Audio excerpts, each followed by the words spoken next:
Hi, welcome back to my channel. If you're new here, my name is Poppy. Welcome to my channel. In this video, I'm going to be talking about two books that I mentioned in my September reading wrap-up. The Good Servant and The Governess. These two books here, which are both fictionalised accounts of the life of Marion Crawford, who was the governess to the Princesses Elizabeth, aka Queen Elizabeth II, and Princess Margaret for 17 years, and both begin just before she accepts the royal governess. In one book she is a child psychologist, and in another book she is training to be a teacher, but in both books it basically expresses that her intentions was to work with disadvantaged and poor children growing up in what was considered the slums of Scotland. She wanted to give those poorer children the opportunity to actually have access to an education and to be able to learn, which they otherwise weren't able to because they were working or because of the financial strains on their families. They just couldn't afford to take them to school. And then in both books we follow Marion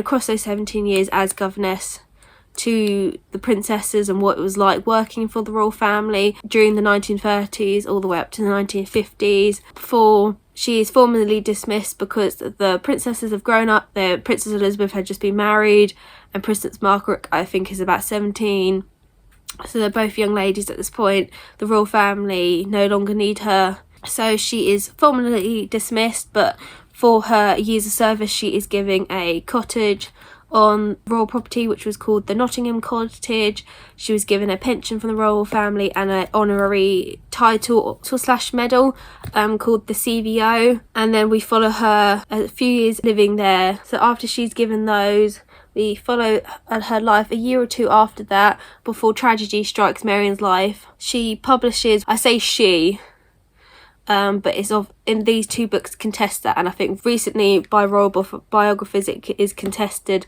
whether Marion personally published this book or whether she was tricked into publishing a book called The Little Princesses, which is basically a book with personal stories and her experience with the royal family and with the two princesses is published. And after this book's publication, the royal family ostracised Marion. They refuse to acknowledge her. Any letters she sends or any means of contact she tries to make with the royal family is just ignored or rejected.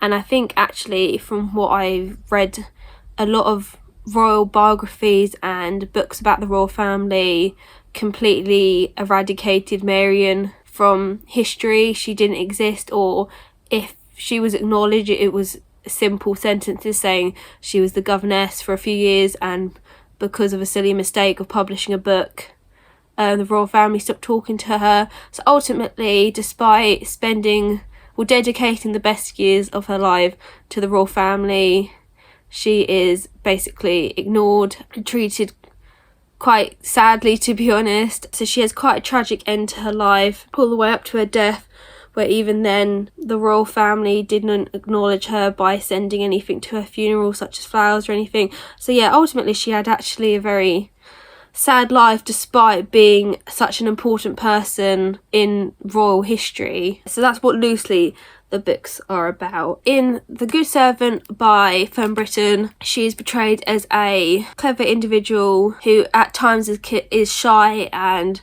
also can be quite naive at times, as she tries to balance her personal ambitions and dreams with that of the royal family and their desires, because ultimately, as I think we learn in both books, the royal family came first, and whatever Marion wanted for herself personally came second, and a lot of opportunities in her life, such as to leave and get married, were often pushed to one side, which is really sad. While actually in The Governess, she's also portrayed as a clever woman, but she isn't shy, she isn't naive, she is quite strong-willed and very forceful at times. But despite this, again, her ambitions and dreams are often pushed aside by the royal family and are seen not as a necessity compared to the necessity of the childhood of the princesses, which is really sad, to be honest. I think what's really interesting in both stories, from what I learned, is that originally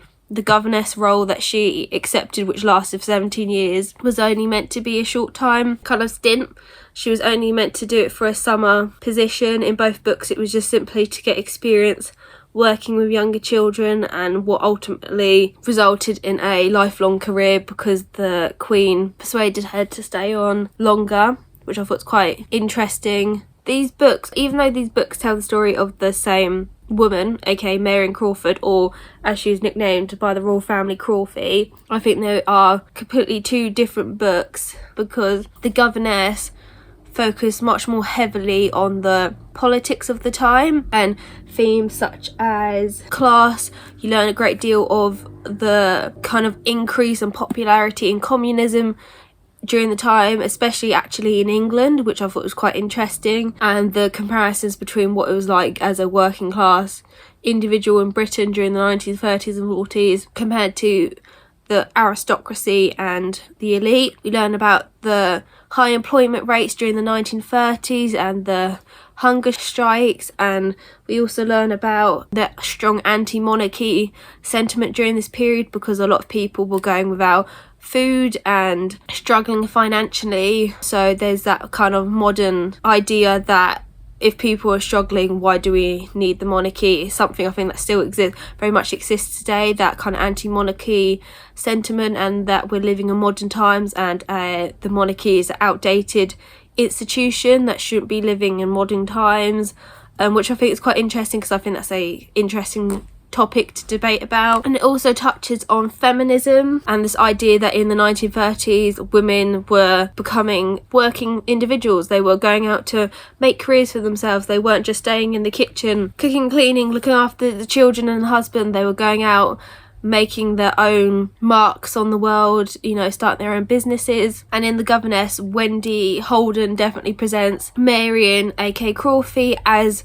one of these feminist women who was thinking about, or believed that why should a woman be stuck, you know, working at home, cooking and cleaning, when they could be going out and making a career for themselves and working for themselves. This book, as I said, was definitely more centred on those kind of themes of the time and what it was like living as a person during this period, and especially as a woman during this time, when you had kind of these emerging ideas, with also the conflict between more outdated ideas of women staying at home. And I think linked into those kind of discussion on those themes, I think Wendy definitely wants to highlight as well how the royal family had some outdated practices during the 1930s that didn't belong in the emerging modern times that people believed in back then. I think she presents Marion, aka Crawford, as a woman who thinks that a lot of the practices in the royal household were entitled. There's a scene in the book where the Princess Royal is walking down a hallway in Buckingham Palace,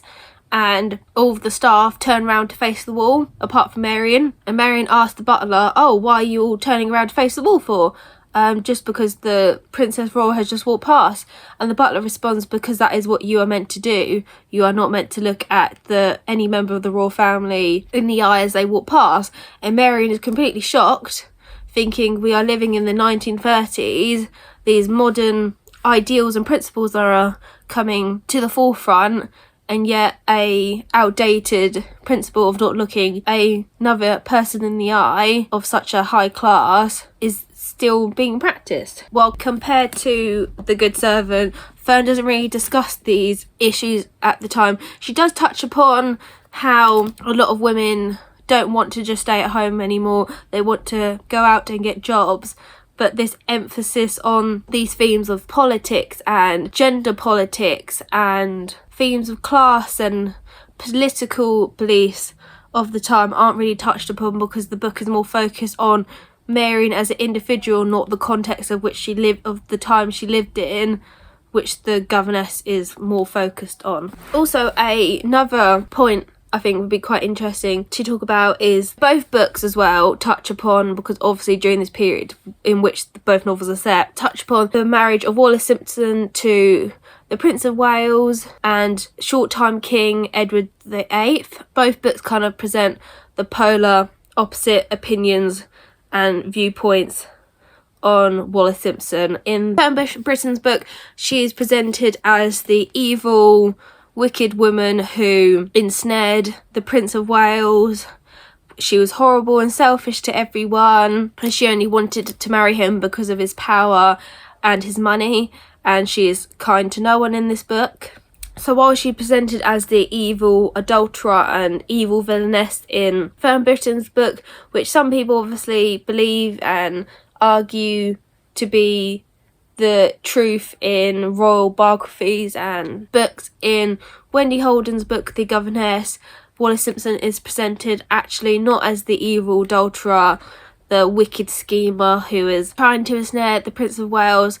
She is portrayed as a nice, kind human being. So basically the polar opposite to Fern Britton's portrayal. And actually she is the victim in all of this, because as much as she loved the Prince of Wales, she did not want him to abdicate. She did not want him to not be the king. And she realised she was almost trapped, because no matter where she went or where she would go, the prince would follow her, because actually he was the horrible person in this. He is the selfish person, because he is so enamoured with her, he won't leave her alone. And so despite everything she does to escape him, he follows, and because he follows, she is presented as the evil woman because he just cannot leave her alone. Wendy's portrayal of Wallis Simpson is much more sympathetic compared to Fern Britton's portrayal, so they're basically polar opposites to one another. And I think while Fern Britton's book is a much more sympathetic portrayal of this, I think both books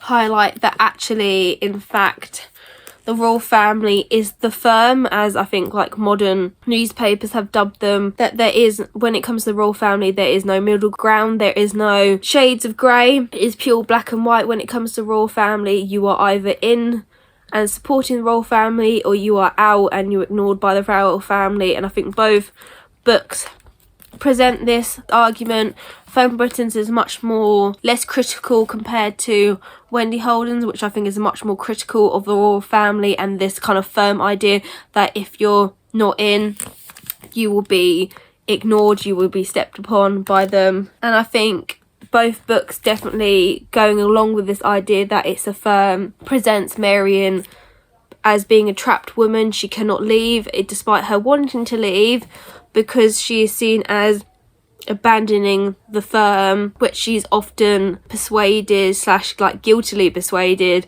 into staying. So yeah, looking into this idea of the firm and the royal family, you're either in or you're out, I think this is definitely highlighted with Marion, because at multiple points in both books, Crawford approaches the Queen saying she wants out of the firm, she wants to go live her life, she wants to go be that teacher, child psychologist that she always wanted to be. She wanted to start her own family, but she's ultimately dismissed and guiltily persuaded to keep working within the firm and not leaving and linking back into the firm. When the book is published called The Little Princesses, she's ultimately ostracised by the royal family because they are seeing her as being out of the firm, working against the firm. So in order to deal with that, they basically ignore her and dismiss her, which is really sad. It kind of highlights that the royal family as a firm can be quite savage when they want to be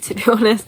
And also, actually, I think both books kind of touch upon the theme of being trapped, because Princess Elizabeth is trapped in the royal family. She cannot leave. Upon her uncle's abdication, she becomes the future heir to the throne, so she basically is trapped in the institution of the royal family. Marion is trapped because the royal family won't let her leave to pursue her own dreams and ambitions. And in Wendy Holden's book, Wallis Simpson is trapped because no matter how hard she tries, she is stuck within the clutches of Edward VIII, and she is stuck within his infatuation with her, and despite all she does, she cannot stop his obsession with her, which is ultimately sad. Okay, so more into the part of her life, aka the publication on The Little Princesses and her rejection by the royal family. In both books, her husband George feature, although in The Good Servant he is featured heavily more. We meet him in the first quarter of the book, while in Wendy Holden's book we literally meet him in the last 50 pages, so he has less of a role. But in both books he is a nasty piece of work. He tricks Marion and coerces her into signing a contract with 2 American journalists into writing articles which ultimately become the book The Little Princesses. She's pressured and tricked, and her love for the royal family and what happened to her. So despite spending the best years of her life working for the royal family, she's cut off short with, yes, a small house and a pension, but bearing in mind that she could have left if she had been allowed. She would have liked to have left sooner to pursue her own career, to start a family. That is basically used against her to persuade her to write the articles which ultimately became the book, which is extremely sad. But in Fern Britton's book, he is the villain of the story.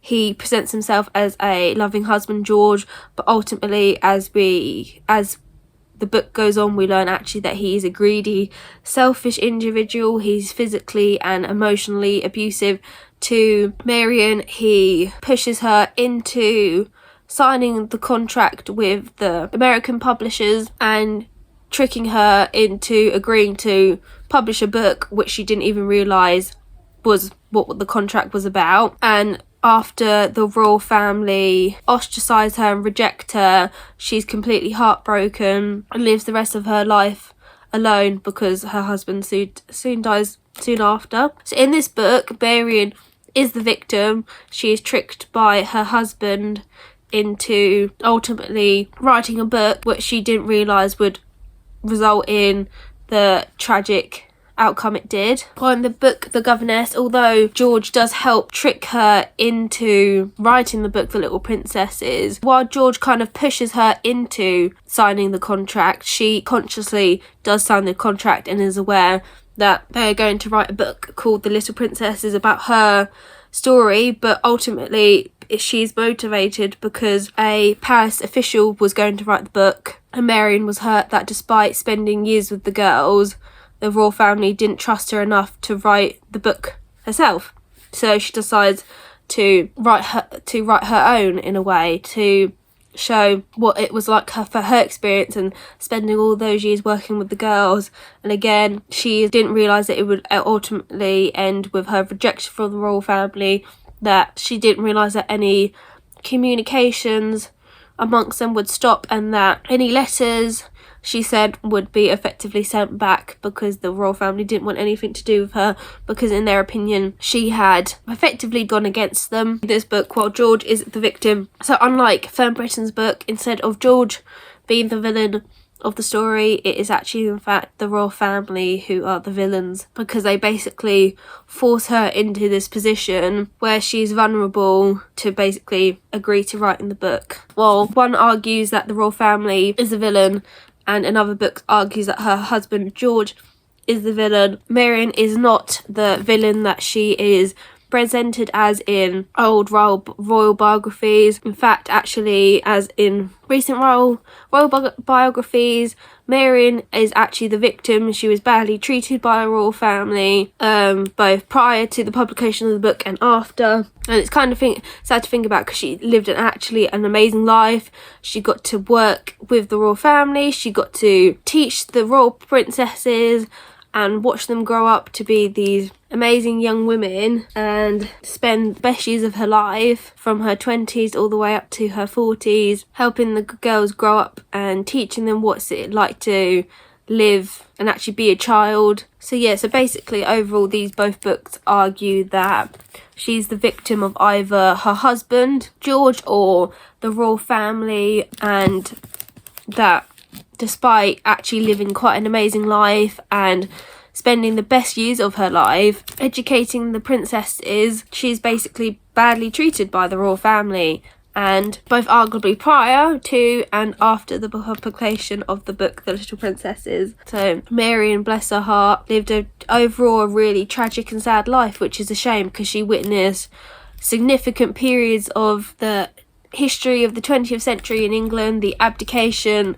and coronation of a king, and what it was like during World War II, and what it was like working for the royal family during World War II. So I'd say overall these books were like a really big eye-opener for me about the royal family. Growing up in the UK, you were often taught that the monarchy is a big part of our country's identity and the role they've played in it, but this is actually eye-opener that at times the monarchy weren't the kind institution that they're portrayed to be. They could be quite ruthless for the people who have worked in it, and like anything, they made some bad choices and bad mistakes, especially, bless her, with Marion Crawford's life. Overall, I enjoyed both books. I definitely preferred Fern Britton's book more than the Governess, because I liked the fact that this was more focused on Marion herself and her life both in and outside of the royal family, and trying to balance her dreams, her ambitions, her love life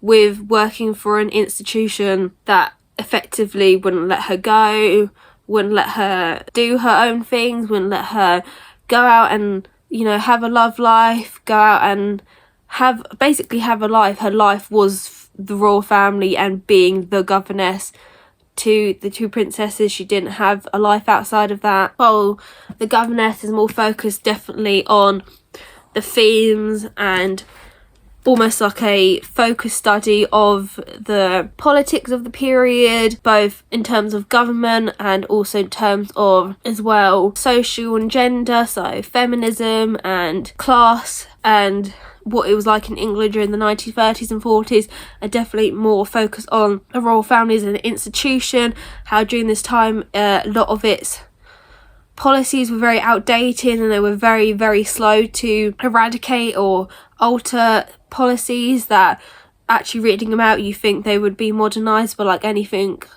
but thinking about the monarchy, it's a institution that has been existing for over 1,000 years, so policies and traditions are really hard to change, and I think this book definitely showed that. I just think it's really interesting. So I hope you enjoyed this video about these two books. I hope this video is the eye-opener, just like it was for me, about this amazing woman, Marion Crawford, who had such an important role and played such an important part in the history of the royal family, but was ultimately eradicated or condemned in a number of lines as a silly woman who made a foolish mistake. I hope you find this interesting. Let me know your thoughts down in the comments about what I've talked about in this video. I'd like to hear your opinions, or if you've ever heard of Marion Crawford, because I said up to this point I hadn't. And yeah, let me know if you've got any questions about the books, because I'll happily answer any. There's a lot of stuff that I could have talked about, and I know my video is a bit incoherent and a bit rambly at points,